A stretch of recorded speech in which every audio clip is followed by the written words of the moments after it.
Hey guys, we are very near the end of the Bigfoot horror movie review series and suffered many injuries. So I've had a lot of fun making this review series, and you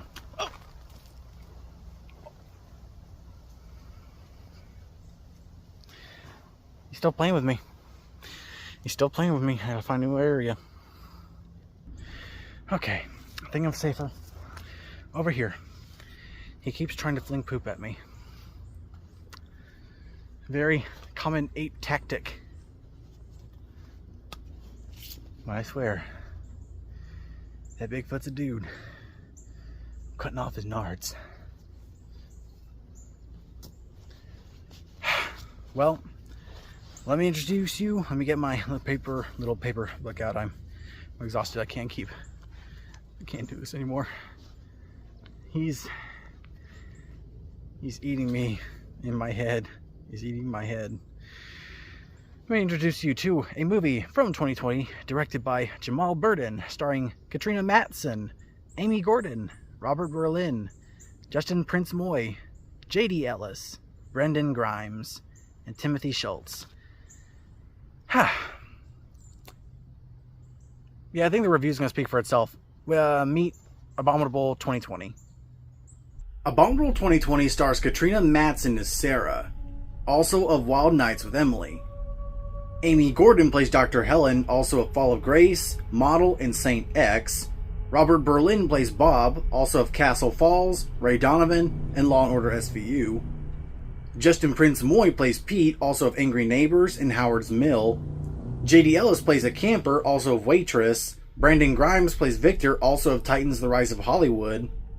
Magdalene Smith plays Dr. Martin. John Carlson plays Solomon. Liz Congo plays Lane. Deanne Grace Congo plays Officer Carson, also of The Mummy Rebirth, Elves, and Alien Reign of Man. Timothy Schultz plays the Abominable. Victor Aki plays Dr. Stevens. And Melissa Vega and David E. Caceres are both mentioned on the DVD. Abominable 2020 was directed by Jamal Burden, who also did Elves and Operation Black Ops. The film's producers include Deanna Grace Congo, Koo, Tristan Price, David E. Caceres, and Lisa May. J.D. Ellis acted as the writer for the film, while editing was handled by Mr. Sushi, Borek Peters, and Susan French, with music by Yaya Turner. Cinematography was handled by Koo, who was also the director of photography, and Jamal Burden, with sound design by Julian Beeston. Makeup was handled by Nissa Nightmare, as well Face-Off star Joe Castro worked on the creature suit as well as the special effects, with distribution and production handled by Uncorked Entertainment and Picture Zero. The film had a digital and DVD release date of April 14, 2020, with a runtime of 1 hour and 12 minutes, with a budget and box office unknown. The film was also not rated, however it is rated TVMA on Tubi, with a mostly negative reception and a 2.7 out of 10 on IMDb, and a 9% on Rotten Tomatoes. The film opens to a man running through a snowy forest, holding a glass jar containing a blue clover-like plant. As a loud roar fills the air, the man stumbles, dropping the jar. As he turns around, he is confronted and killed by an unseen creature. We then cut to an armed group who investigate a ransacked lab. While dealing with the lack of signal, Victor, played by Brandon Grimes, informs Dr. Helen Smith, played by Amy Gordon, of some strange experiments in a journal appearing to be left behind by a Dr. Martin, played by Magdalene Smith. With an incoming snowstorm, the group decide they must establish a north and south beacon in order to call for extraction. We then cut to Solomon, played by John Carlson, and Lane, played by Liz Congo, who have been attacked. Solomon uses a walkie-talkie to warn the others, but Lane is dragged away, and he is soon slashed and killed by the monster. After a brief scene with Dr. Smith and Robert, played by Robert Berlin, we meet a camper, who also is the writer of the film, played by J.D. Ellis, who's had his eye gouged out, and after being too loud for a horror movie, he gets a Johnny Cage-style fatality into a tree. Fatality. After shooting some non-existent gunfire into the woods, Sarah and Victor stumble across the beacon and attempt to salvage it. Sarah then explains to Vic that they have to achieve their mission in finding the Yeti plant. The Yeti plant can rapidly heal dead cells, even keeping them from dying altogether. But yeah, it's pretty much, if you ever watched Anaconda's Hunt for the Blood Orchid, it's pretty much that. So, instead of a blood orchid, and it's also with a Yeti, so a Yeti blue orchid? Guess what you could call it? Why's this here? What's so damn special about this Yeti plant? The Yeti plant was first discovered on an excavation by 3 scientists. Perennia immortalis, the blood orchid. First described in 1892 by Houghton, the last person to see it until our exploratory team brought a sample back from Borneo. The Yeti plant rapidly heal broken and dead cells. So this thing can cure cancer? Not just cure cancer. But what if we could transcend that limit? That would be impossible. Not according to our data. Our research indicates the presence of a chemical in Perennia immortalis that can significantly prolong cellular life. I can't support this. Does that mean what I think it means? Are we talking about a pharmaceutical equivalent to the fountain of youth? Exactly. That'd be bigger than Viagra. Luckily, the beacon still works, but the creature returns and Victor literally goes full Muldoon telling Sarah to run as he shoots into the forest for some reason. I don't hear anything. What?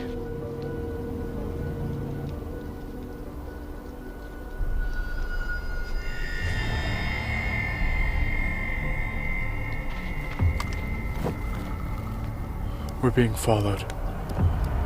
3 degrees north. Don't. I can see the shed from here. We can make it if we run. No, we can't.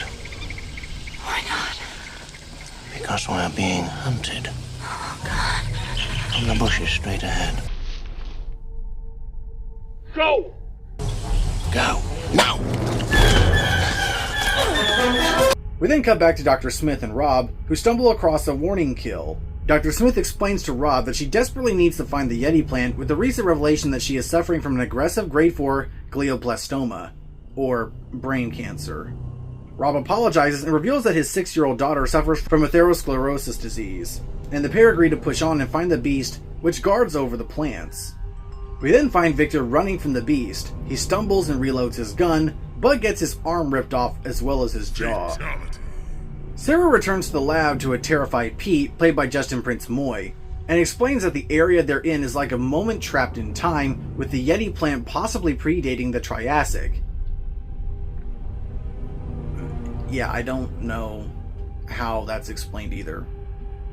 There's no explanation, no little tidbits of science to uncover how you know that this plant comes straight from the Triassic. I have absolutely no idea. But let's go with it anyway. And the Yeti itself being older than the Neanderthal. As Pete sets the timer to keep the generators going, we then get the betrayal of a lifetime as Rob takes the journal in order to find the beast and take it down in order to sell it on the black market.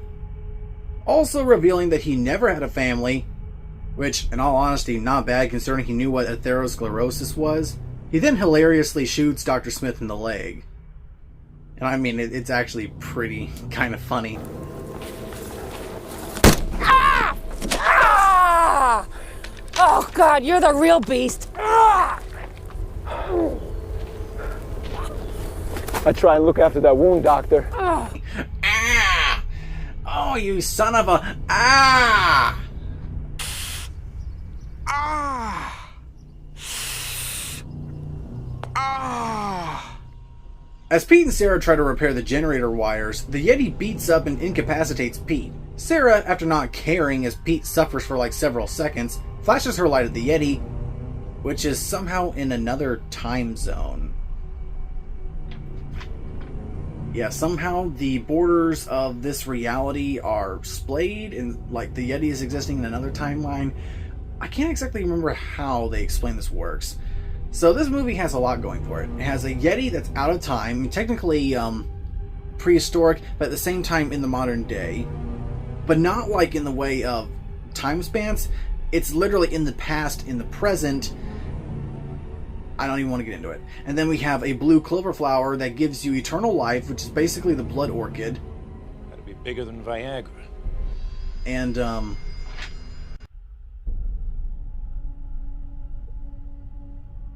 yeah, that's about it. I mean, this movie's got a lot going for it. The Yeti flees and they fix the generator. Pete stays behind at the lab to sync the North Beacon so Sarah can manually set it off, but shortly after has his throat ripped out by the monster. We return to Dr. Smith as she reads some torn out notes from Dr. Martin's journal. They mention that the Yeti is just as important as the plants and a key to man's evolution. And also that the Yeti go dormant when no longer threatened. They eventually find the Yeti plant as Sarah arrives and has a standoff with Rob. The Yeti then shows up, knocking Sarah away, and attacks Rob, who shoots it up like an action villain. Robert, with a misplaced sense of triumph, mocks the Yeti only for it to rip off his face and beat him to death. You could even say it was a face-off.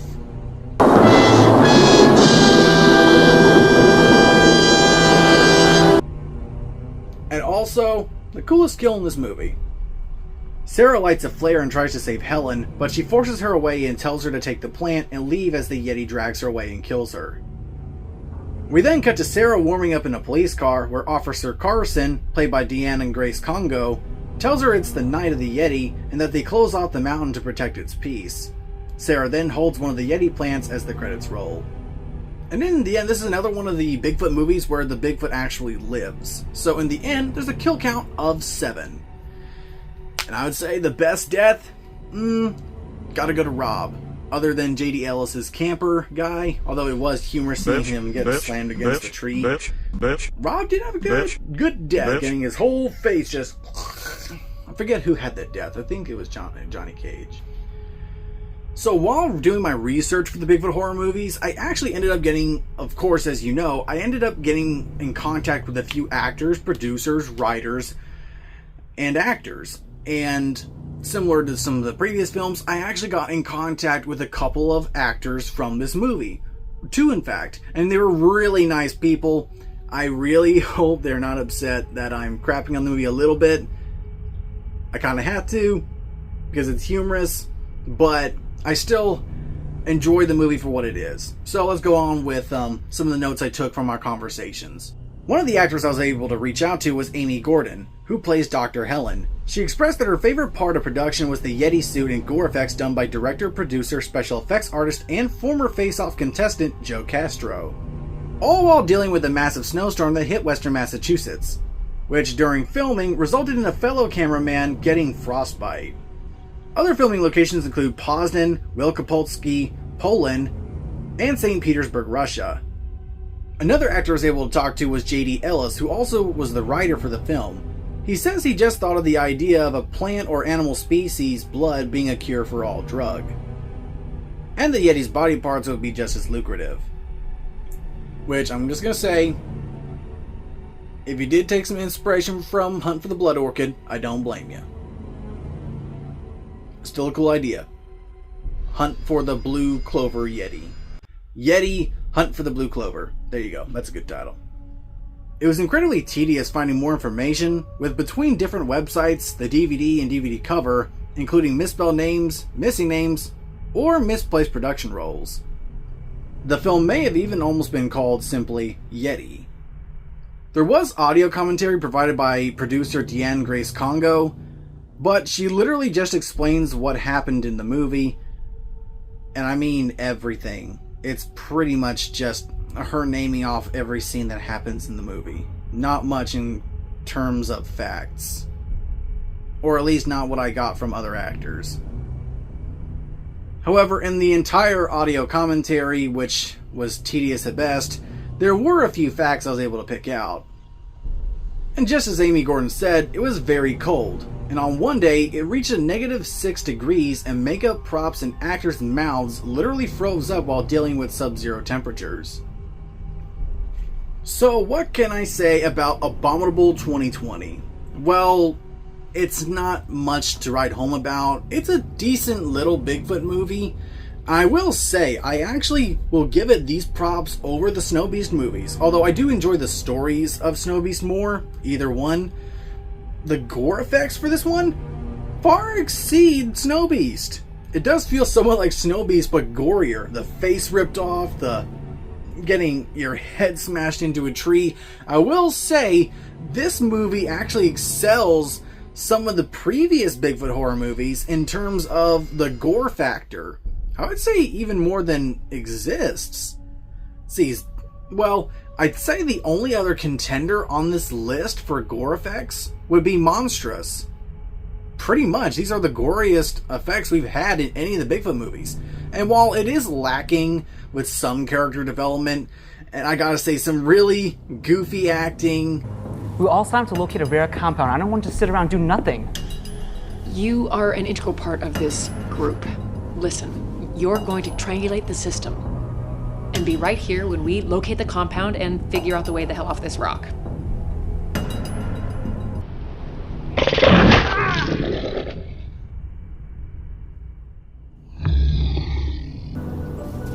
The snow here is so strange. Snow is snow.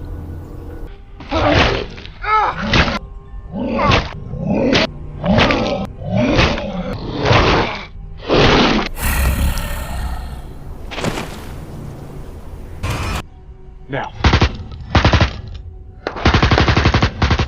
What's so damn special about this Yeti plant? You said it was trying to gauge our limitations. Only thing that would want to know what we were capable of. Something that was trying to protect its terrain. You're saying that we're in the past? In the future? In essence, yes. What? Wait, for real? What about your wife, your kid? I don't got a family, Doctor. Don't right be a there. dick, Bob. Ah! Ah! Oh, God, you're the real beast. Ah! Great! Make all the noise you're gonna need. You're gonna help me lure this Yeti, and I'm gonna finally claim what's mine. Ah! Look at me! Look at me! I did this! Look at me! Look at me! I did this to you! I won! I did this to you! Look at me! Look at me! Ah! Ah!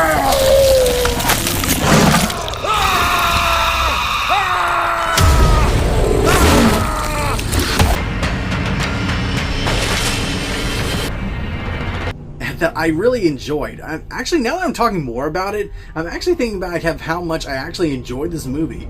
The goofiness of some of the acting, some of the effects, the story, basically being Hunt for the Blood Orchid but with a Yeti.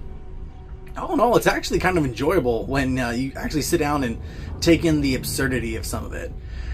And other absurd things like, where does this take place in America? Also, why are some scenes like go back and forth between dark and daytime? And also, I'm pretty sure in one scene, when JDL is getting his head bashed in, you can actually see the sleeve on the Yeti suit.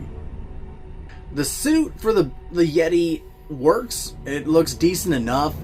It's a little more fake looking than some of the other suits on this list. It's definitely more realistic than, say, Snow Beast 2010 or 2011, but you can tell when he's like, when the actor's sitting down or whatnot, the suit kind of folds in on itself and you kind of see the kind of fake like folding suit of it, which is a little unfortunate. But other than that, thinking back, the gore effects and everything actually work out for this movie.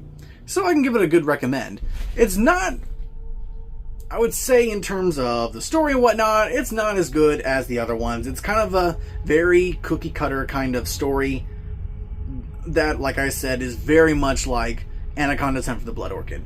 But it really just does the job. And all in all, if you watch it for anything else, watch it for some of the campiness and watch it for the gore effects. That's all I can say about that. I give it a good little recommend, especially if you're doing a Bigfoot horror movie night.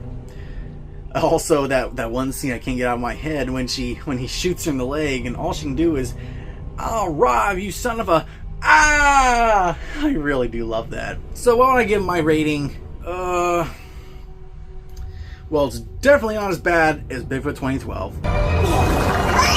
Let's just say that. I think I can give it a 4 out of 10. I think that's solid.